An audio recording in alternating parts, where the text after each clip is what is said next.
udukurikiye muri aka kanya, nongeye kugusuhuza mu izina ry'Umwami Yesu Kristo. Amahoro y'Imana abane nawe ndetse n'abakunda ijambo bose kuruta uko bikunda, ndabasuhuza mu izina ry'Umwami Yesu Kristo. Ngiye muri kubana ni Sagamba Gildas. Nk'uko bisanzwe ndigisha kandi nanone nkaba umwigishwa, kuko umwigisha ari umwe, ari Kristo Yesu, umukuru akaba umwe, data akaba umwe.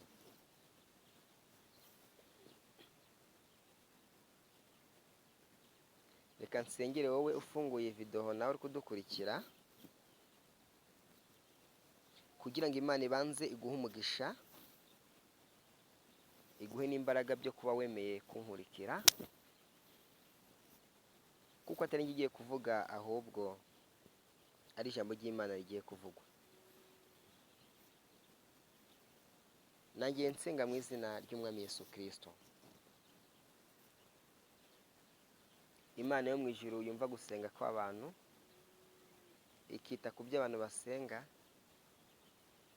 nitanga imbaraga ku muntu wese ufunguye video, niyemerera umutima we kwakira ijambo, niyemerera umutima we uvugirwemo na Kristo, kandi nanjye mvuge mbwirijwe n'Umwami Imana. Nyereke imigisha yose ibane n'umuntu wese ufunguye video. Ndamusengeye musabira amahoro ku byifuzo afite, byose bize kurangira byakemutse igihe yemeye gukurikira ibyanditswe byera no kugendana n'ibyo ijambo rivuze, mu izina rya Yesu Kristo, amina. Urakoze wowe wadukurikiye.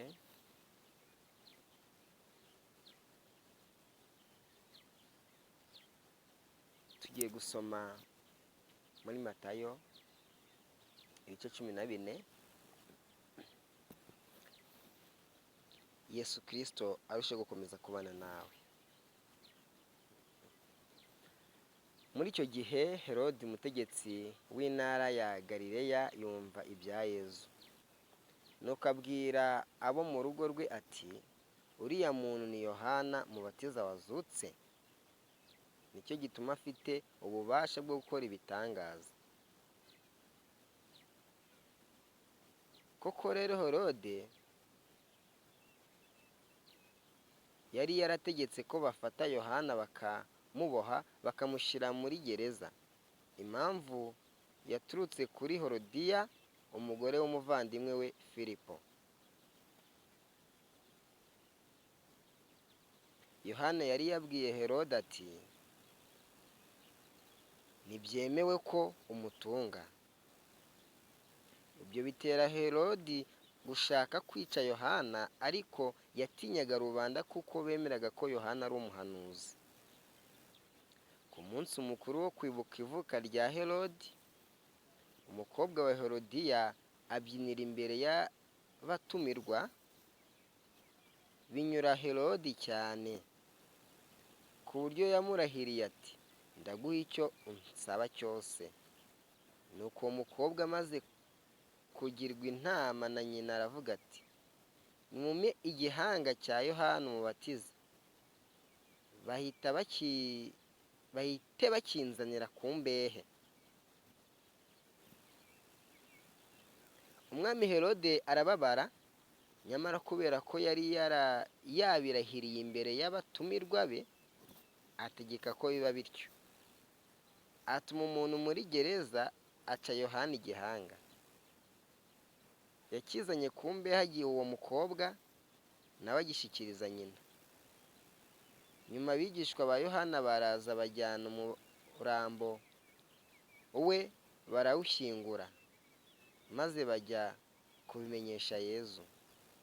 Yezu abyumvise avayo, afata ubwato ajya kwiherera ahantu hadatuwe. Ariko imbaga y'abantu babimenye, bava mu mujyi bamusangayo banyuze iy'ubutaka. Ageze imusozi abona iyo mbaga y'abantu, abagirira impuhwe, abakiriza abarwayi. Bugorobye abigishwa be baramwegera, baramubwira bati, aha hantu ntihatuwe kandi dore burije. Sezerera iyi mbaga y'abantu bajye mu mihana bihahire ibyo kurya. Yezu arabasubiza ati, si ngombwa ko bagenda, ahubwo muba ari mwe mubafungurira. Baramubwira bati, icyo dufite imbere n'inyuma ni imigati 5 n'amafi 2. Arababwira ati, nimubinzanire hano.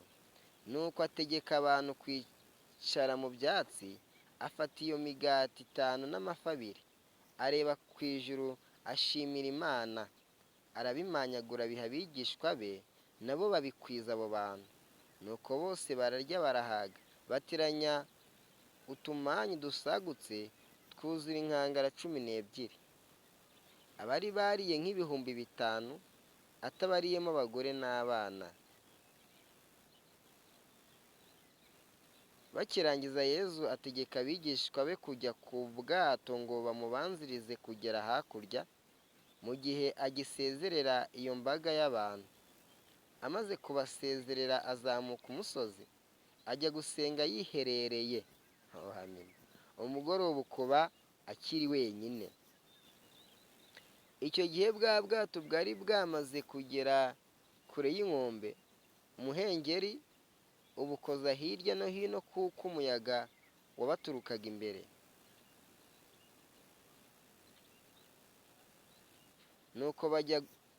Nuko bugiye gucya, Yezu aza abagana agenda ku mazi.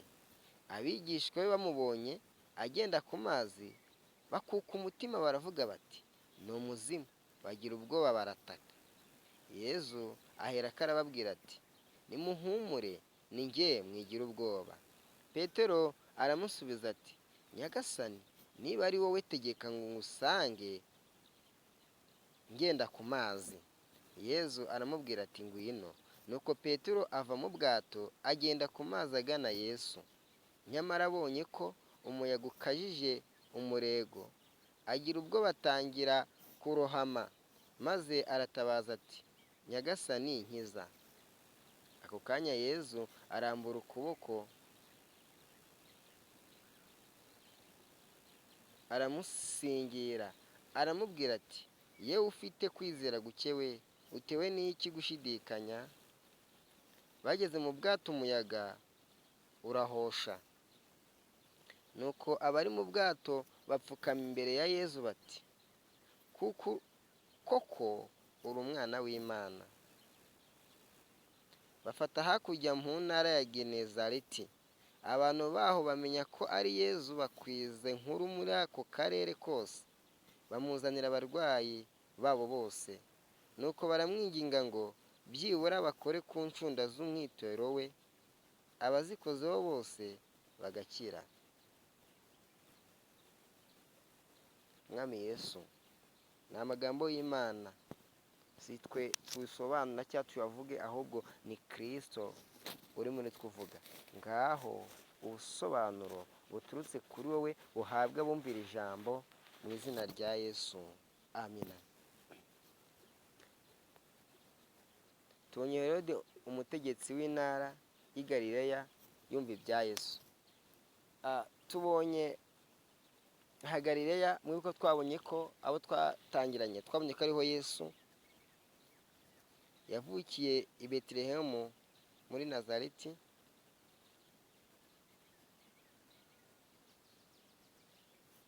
Yavukiye i Betelehemu. Amaze guhungishwa yaraje, biba ngombwa ko aza kwiturira mu gihugu cy'i Galileya.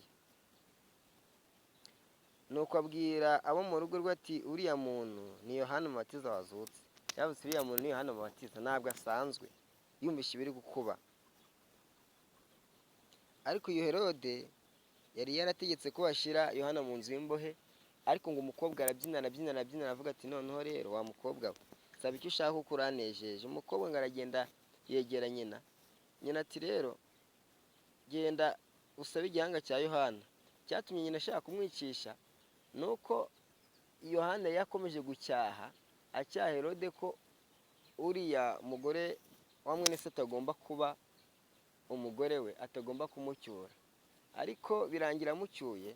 Rero uwo nyina w'aka gakobwa yari umwamikazi. Mu yandi magambo, Yohana ntago niwe yumvaga ko Yohana yamurwanyije kugira ngo ataza kuba umwamikazi. Hama umwana ati rero ndashaka igihanga cya Yohana aka kanya. Baragenda babikora nk'uko byagenze kuko yari indahiro, ariko ngo na Herode ubwe ntabwo ariko yabishakaga.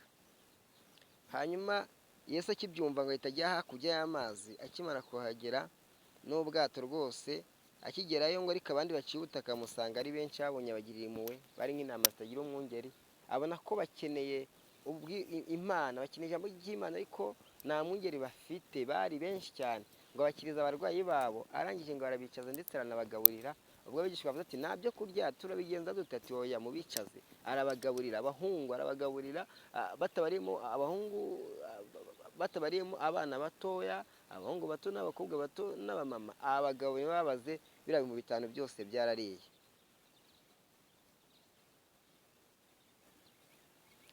Amaze kubagaburira,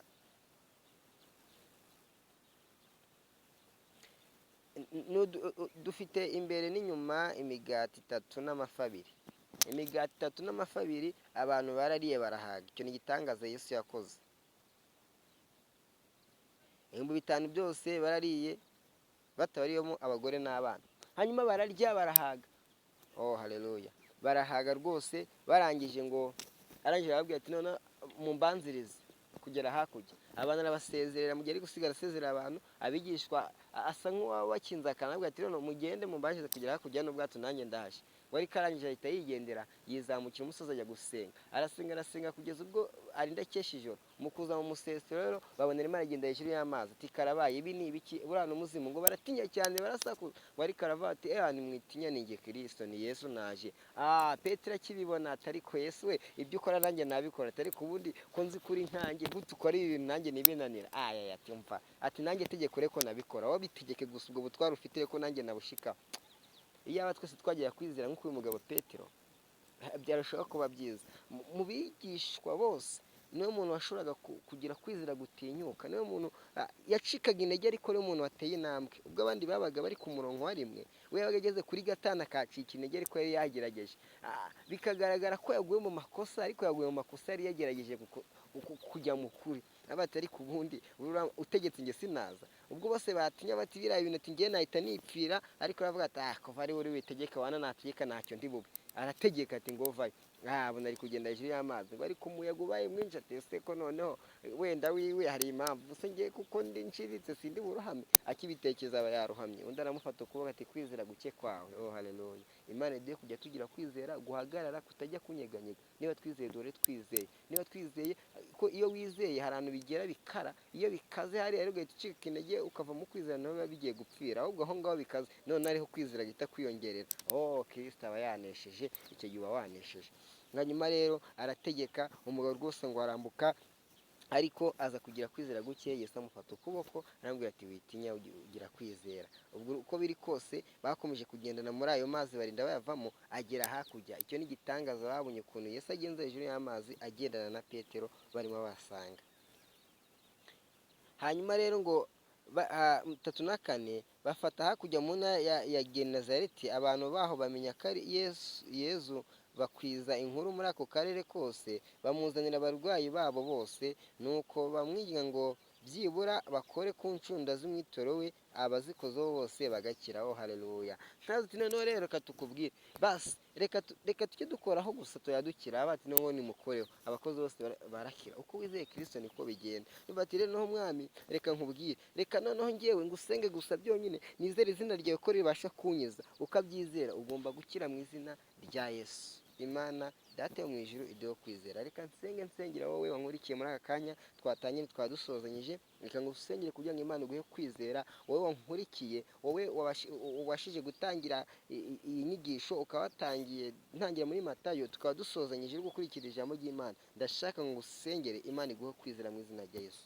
Mana data uri mu ijuru, nkweretse abankurikiranye bose bakurikiye iyi nyigisho mwami, bahe ukwizera, mbasabiye ukwizera, kuko bumvishe ukwizera kwa Petero, bakumva ukuntu yagerageje kwizera nubwo yaje gucika intege, baha imbaraga zidasanzwe, aho bahandi Petero yacitse intege ntibajye bahagira ntibagacika intege, aho umuriro aho wagurumanye aho ngo bagire kwizera gukomeye, ahandi umuyaga wiyongereye, umuraba birumvikana wese wiyongeraho amazi, agahita agira ubwoba ari imbere ya Yesu, yangiza agatangira kurohama, Yesu akamufata ati wowe ukwizera kwawe guke Petero, gira kwizera, ugize kwizera guke. Reka wankurikiranye wese nazajya arahagera mwami, ajya abasha kugira kwizera. Reka umuntu wese wankurikiranye nazajya ahura n'ibibazo bikomeye akumva kwizera kuranze, ajya agira kwizera, kandi cya gihe yizereye naho Satani aribwo azajya ahita atera ibitero byinshi, kuko abonye yuko kunesha kugiye kuboneka agahita abyongera, muri icyo gihe kunesha kugiye kuboneka ahita yongera ibitero byinshi. Reka wa muntu wari uri kwizera nawe aribwo ahita ajya atera umutima wo kwizera,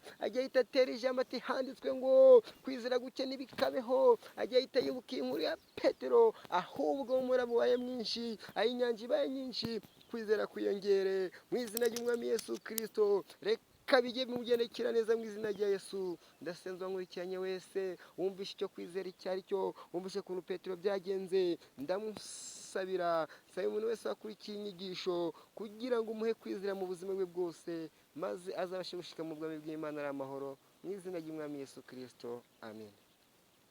Ndagushimiye aho twabanye, aho watangiye gukurikirana iki cyanditswe, ukwizera Petero yagize ari nako nawe ugira, kandi nk'uko Yesu yagiye ku musozi agasenga, nawe ujye wiherera usenga Imana yawe, ibyo usaba byose uzabikora mu izina rya Yesu, amen.